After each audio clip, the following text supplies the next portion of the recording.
Hey guys, oh my god, welcome back to the channel, and we are doing a recap of Married at First Sight season 13, the reunion part 2, and we have a lot to unpack in this episode, and this is our final episode of this season. So before we jump into this, if you're new here, hit that subscribe button, turn on your notification.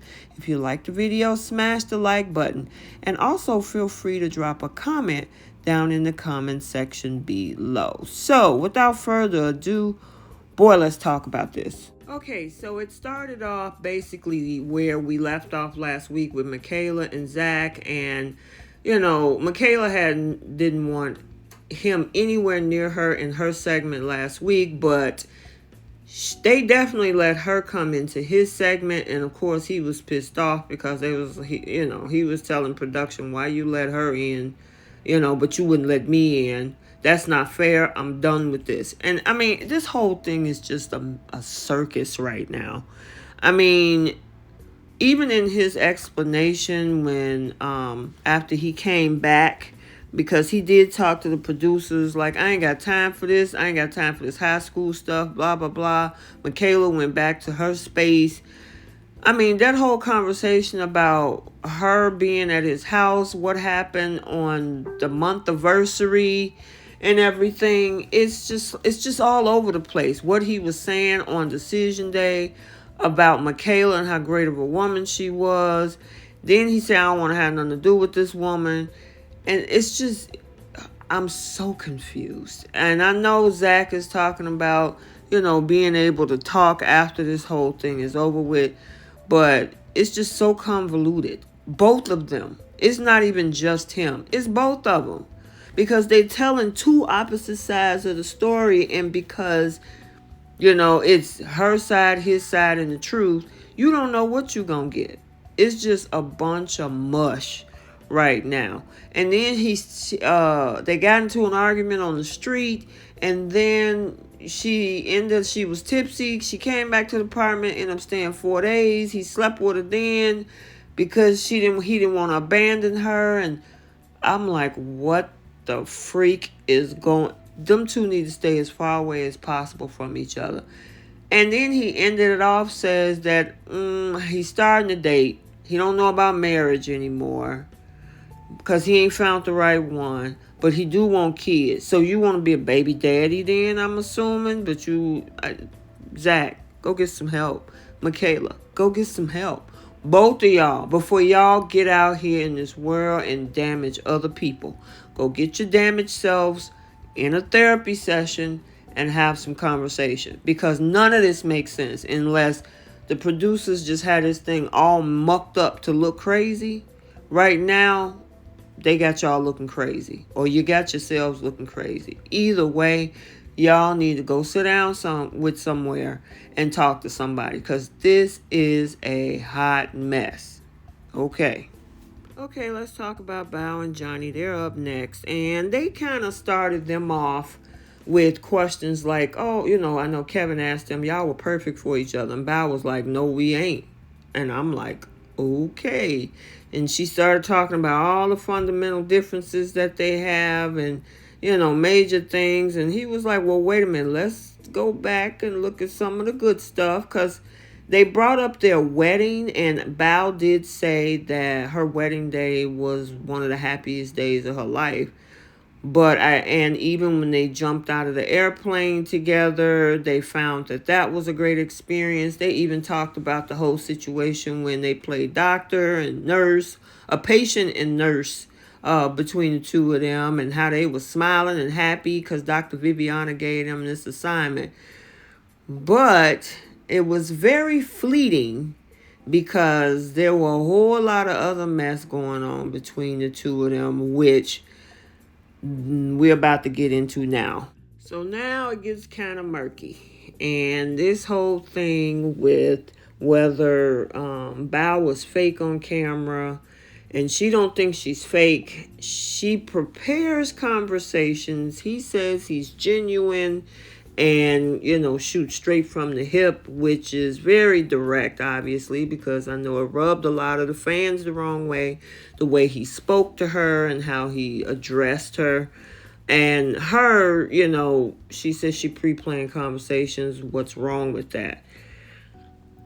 I don't know. This whole thing, again, another couple that's just messy for no reason. I honestly believe that these two probably could have been a good couple if they got out of their own way. Now, Johnny had a lot of mess going on this season, but then at the same time, he said she's making him look like the bad guy and she's playing the victim.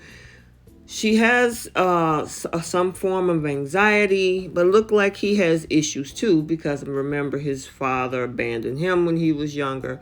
Again, this is a situation you don't need to go on a TV show to get married. You need to get your traumas healed before getting involved with anybody, especially on a TV show such as this. Anywho, she didn't want her family to be on camera, and she don't want certain things to be put out there like their sex life.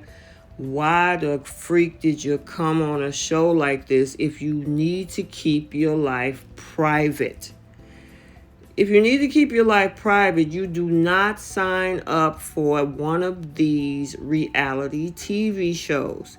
It doesn't make sense. Bao and Johnny, you reflected everything you were feeling in that moment. You shot straight from the hip with how you spoke to her and everything that you did. And you got to check yourself too. Again, both of them. I mean, go get your stuff fixed and cleaned up first. I'm a proponent for therapy. Therapy is extremely important. It's just as important as physical bodily health. Your mental health is important too, or else you're going to end up with situations what we're watching right now.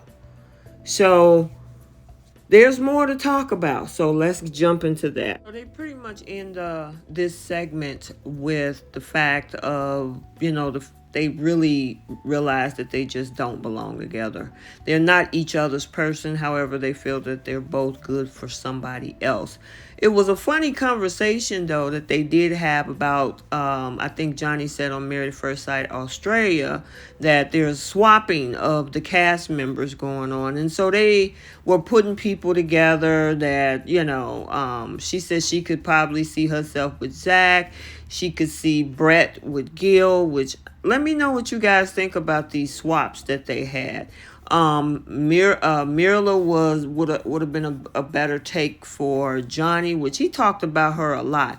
Now, the interesting thing is that they're both in new relationships for about a month now. Their marriages obviously dissolved. That's pretty quick because they're in Texas, so I don't know if the rules are different. Everybody else, it looks like it takes them ever to go through a divorce or annulment. But they're saying that their marriages has been dissolved and now they're in new relationships. And Johnny say that his woman is affectionate. And Kevin tried to start some stuff talking about how do you feel about that. And she was like, I'm happy for him. As long as he's happy, I'm happy. Which is actually what counts. They're terrible together. But if they can find happiness and a better energy with someone else, absolutely the best thing to do. I'm a total advocate for that. I am glad that Johnny did say he's putting himself through relationship therapy. He probably need overall to deal with the stuff with his dad, but at least he's getting a start of some help. And he really does not like this experiment. The other thing he said, he sounded kind of like Zach about wondering what life would be like and say yes after decision day without these cameras. Now, I know Michaela said no, Bao said no, and then Zach and Johnny said, vice versa. Okay? But it looked like they had the same concept. Let's get these cameras out of here and see what we can do if we can make it do what it do. And don't sign up for this show if you're not ready for this. I understand these, production can be something else. But if you want a real quality marriage, this ain't it. I mean, I will give props to the Karen and the Miles and the Woodies and the Monis and some of our other couples over the years that made it through, but it's been 49 couples on this show and 12 have survived. So that says a lot. So anywho, we are now moving on to the conversations with the ladies. So let's talk about that.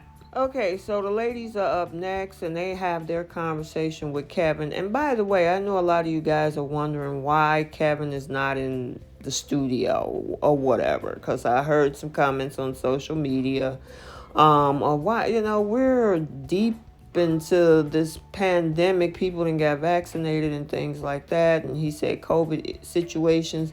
I don't know. Maybe it's just, I'm not saying that this is the case because I don't know unless he put it on the record.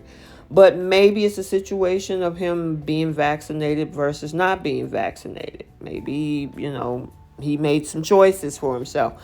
I don't know. But I just wanted to put that out there. They had some conversation about them being shocked that Rachel was back together with Jose. And, Kevin asked, why you haven't told him so far? And because she was complaining to them about his behavior. And that's what sometimes what women do is they'll complain to friends and family and then get back with them, and then you don't say anything because you have already muddied up the water with your friends and family about the same guy you chose to get back with. So that's why it's probably good. It's one thing to talk and ask for advice, but try to, of course, be able to see if that whole chapter is completed before doing that. Because if you end up going back, then you got to explain yourself like, wait a minute, I thought this guy was so horrible, or this girl was so bad, but now you back with him. What's up with that? So that's an important lesson to learn in that situation. Then they talked about Mirla and her money and how she didn't like to be called high maintenance all the time. Okay, first of all, at the beginning of the season, when you had lunch or dinner with your friends, they called you high maintenance. So this is not the first time you've heard that just because it came from Gil. You've heard that prior to from your own friends. I even put the clip in my Instagram reel. So if you want to, or my Instagram account. So if you want to go check that out, you guys will see what I'm talking about. Listen, if she want to spend her money the way she wants to spend her money, fine. However, when you're in a marriage, you cannot move like a single person. I mean, listen, I understand, you've made money, he's made money, but one thing about marriage, and for those who understand the whole premise of the old school thought of marriage, is that the two people become one. So whatever you do within that marriage will possibly affect the other person.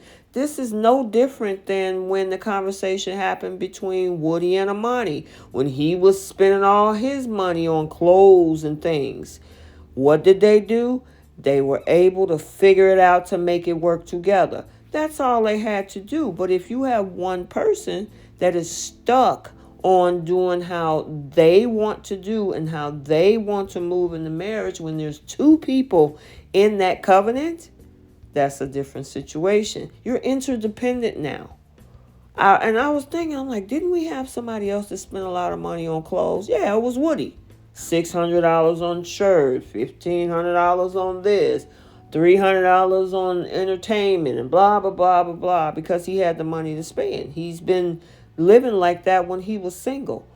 Well, Monty reminded him real quick, and a lot of the fans did too, that you now married. You need to reel in your finances. It's no different on Gil and Mirla's side. It's just interesting how it applies differently because it's her instead of a man doing this situation. It works both ways. You're in a marriage. So you got to figure out to make that work. Those two single people are now in a marriage. You can't move like two single people within that marriage. You have to consider that. That's something you have to consider. Everybody told Woody he needed to change his spending habits.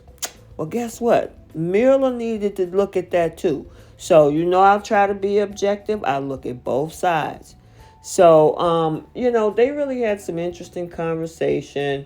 It seemed like they tried to make what Gil was saying, pretty much discounted. But, and then, of course, we had Michaela speaking from the hip, just like, what Kevin was saying. But, pretty much overall, it was a good conversation. They'll remain friends and everything. They get along well.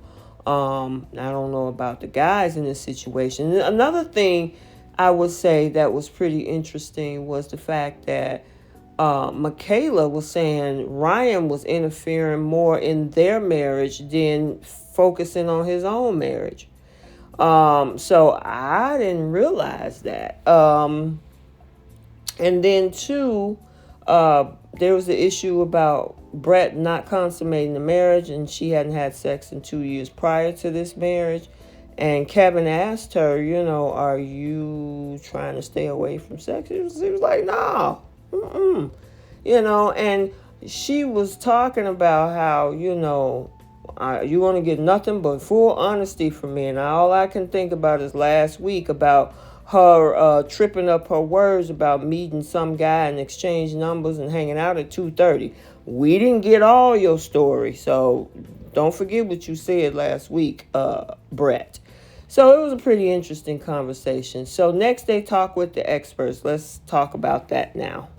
So they started off this particular scene where Dr. Dr. Viviana, I should say, was expressing how shocked she was about this season and how at this point it doesn't really matter what we do.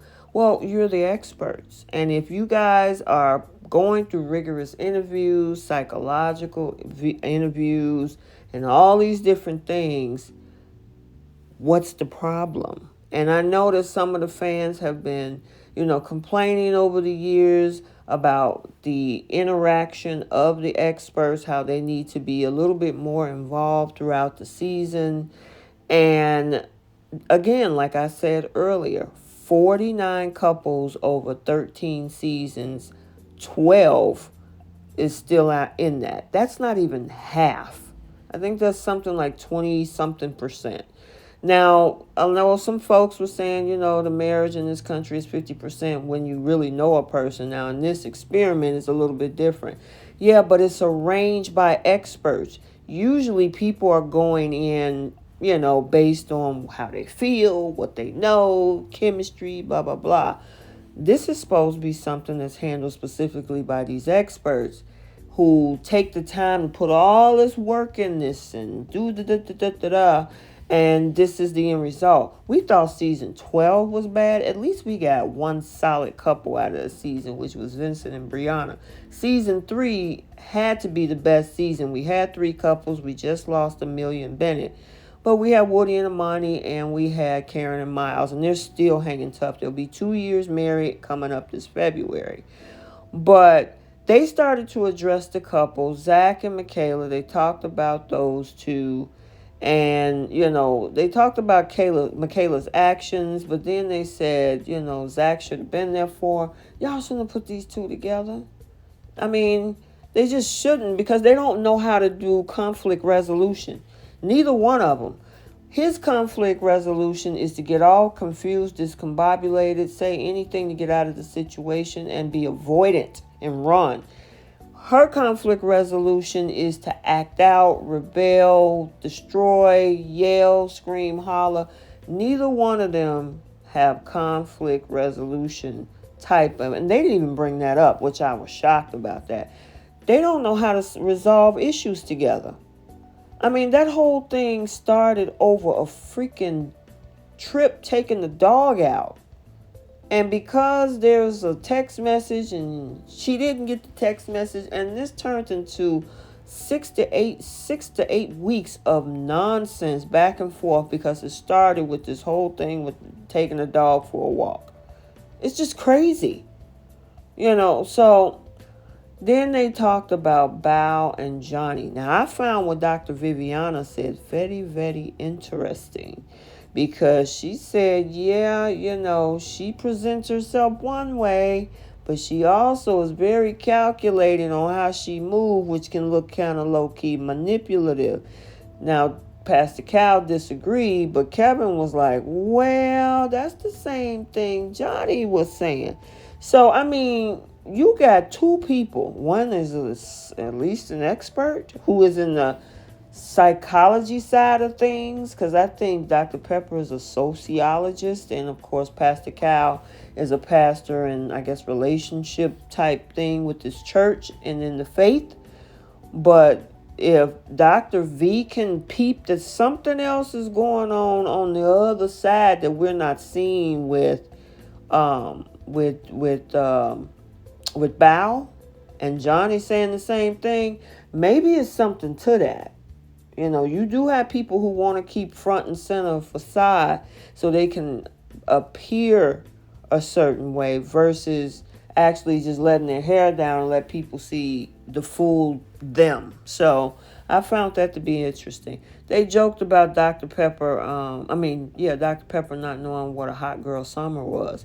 But she did not like at all about the fact that Mirla was scheduled to show up with an interview with her and she showed up drunk. She called that disrespectful.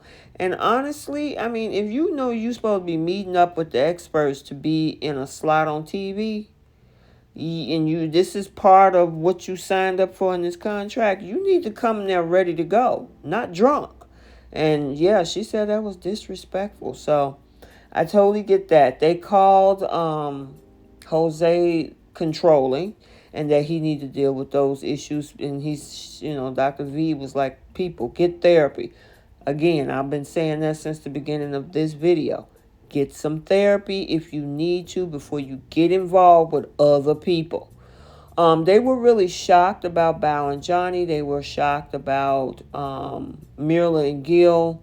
You know, they really didn't have too much to say about Gil. They mainly said a lot about, especially the whole situation with Mirla and stuff like that. And then I don't think they said anything yet. I guess we'll get more on Brett and the rest of them when they talk to him. So let's continue. Oh, yeah, by the way, Pastor Cal was talking about Mirla had fear of succeeding in her relationship, which is why I guess she sabotaged it. I don't know about that. Let me know what y'all think about that, but let's continue. Okay, so they bring out Rachel and Jose, and the experts had a lot of gems that they dropped. I will say that they're definitely trying to motivate these two to try to fix the relationship and gradually stick it out. And, Jose and Rachel, especially Rachel, she was very vocal about the fact that she's taking this thing real slow. The biggest thing I would say out of this conversation, well, two things. Number one is Dr. Pepper, saying that Jose needs to get some therapy in regards to his anger issues and how he's coming across, domineering and he's controlling and, things like that. And usually when that happens, yeah, there's something underlying that you feel that you have to take that type of position where you becoming is detrimental to your relationship. So I absolutely agree with Dr. Pepper on that one. The other thing that really stood out to me is commitment. And, a lot of people pop in and out of relationships because of the feeling that they have in the moment. It's one thing if something really mentally and emotionally abusive is actually happening and you got to get the cops involved and things like that. But sometimes you're not going to feel loving to your partner every single day. That's where commitment come in. Love is a commitment. Because there are times that, I know most people want stars, rainbows. I've had a conversation with someone that said that they want stars, rainbows, and passion every day. That's not going to happen because life happens. So in those moments when you have a down moment, you have to be committed to see those moments through. And hopefully your partner is there, ready, willing, and available to be able to help you through those moments so you can get back on those paths. But you don't want to give up so easy. You got to work through this stuff. Marriage is work. Relationships are work, especially if you're trying to get to the next step of marriage. But a lot of people figure like, oh, really? Okay, that's how you feel? Or you feeling some kind of way that day and you ready to walk off. If this person really means something to you and it's just a major spat, like Rachel said, they were fighting over little bitty things because they're in the moment, they're not in that loving feeling. You got to work through it and be committed to see the thing through. And especially at the end of the day, if it means that you have a long withstanding relationship that a lot of these people out here want. Look at what they're doing. They're going on a TV show to find love and marriage. So, I really appreciate the fact that they did bring those things up, and we're about to talk to Amirla and Gil, so let's move on to that. Okay, my thing is Merla wanted out, and I don't even think it was finances. I think it was chemistry and all of that. She should have been honest from day one. Dr. Pepper called her out because she was talking basically in these circles and not being finite with her answers. Pastor Cal brought up the fact that it's fear, about the fact, she's afraid that to be successful and all of that. She just want out. She wanted out. I mean, her past looked extremely hypocritical. I'm glad Dr. Pepper called her out. Dr. Pepper is still pissed off about the fact that she came to that meeting with her drunk. So that's part of it too.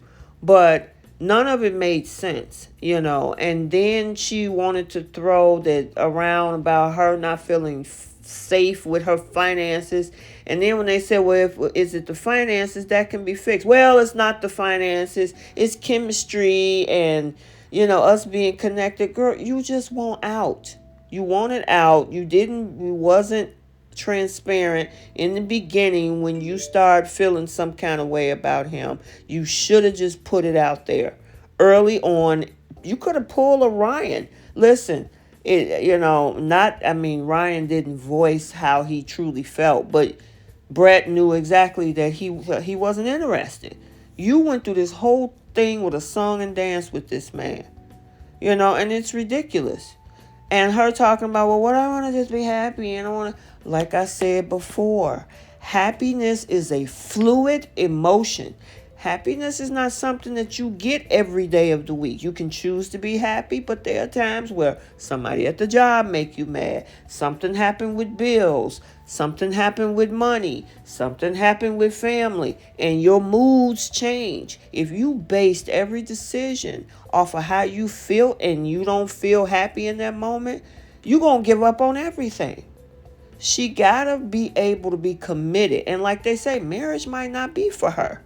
It just might not be for her, and it is just so unfortunate. But I'm glad Dr. Pepper said, no. You sound like you're contradicting yourself because it just doesn't make sense.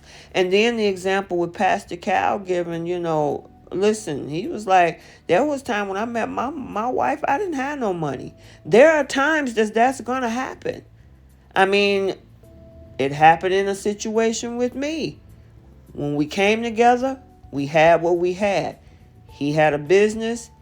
It blew up because of whatever things that was external. I had to be that support system. You can't just be like, well, you know what? Oh, well, I guess there ain't nothing going to get done. Finances is also fluid.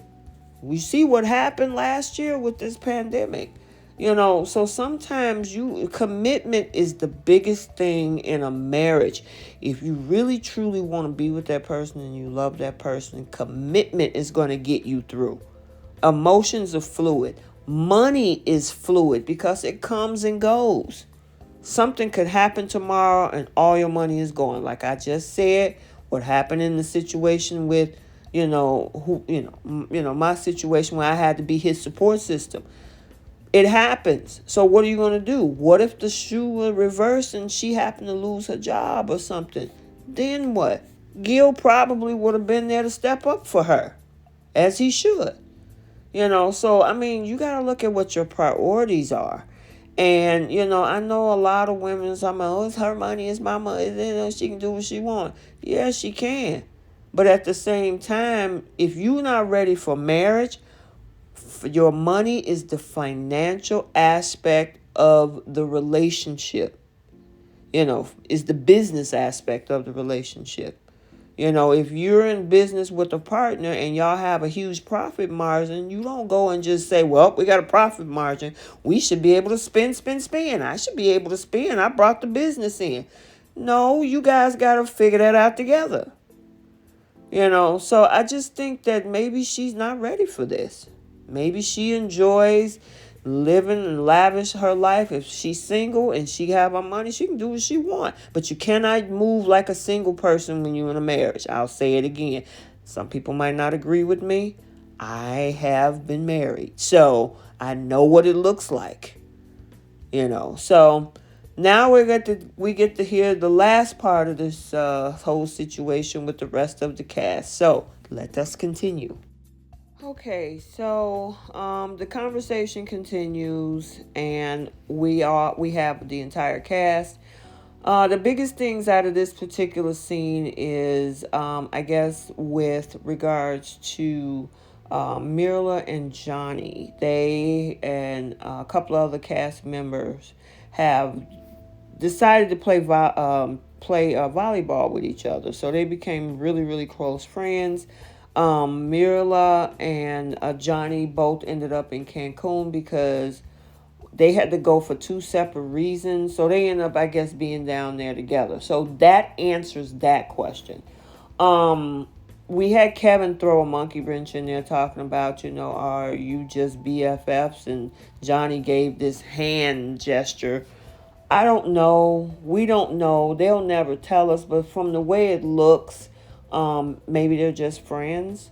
Maybe there was something that happened down there, but then they left it. What stays in Cancun, what happened in Cancun stayed in Cancun. Whatever. The other biggest thing is when that happened, then Gil got up and he left. He just couldn't take it anymore. And his facial expressions was priceless. I'm thinking not only was he over, dealing with this whole thing with Michaela, he's over this show, period. Because he was like, I didn't come up in here to be sitting back and say, okay, well, yeah, I can just get divorced today. Marriage meant something to this man. He wanted to be in a monogamous relationship. And, of course, we see Michaela ran off. She totally understood everything that she was talking about. But then that whole interaction between her and Zach was crazy in itself. Those two are toxic. Together they are.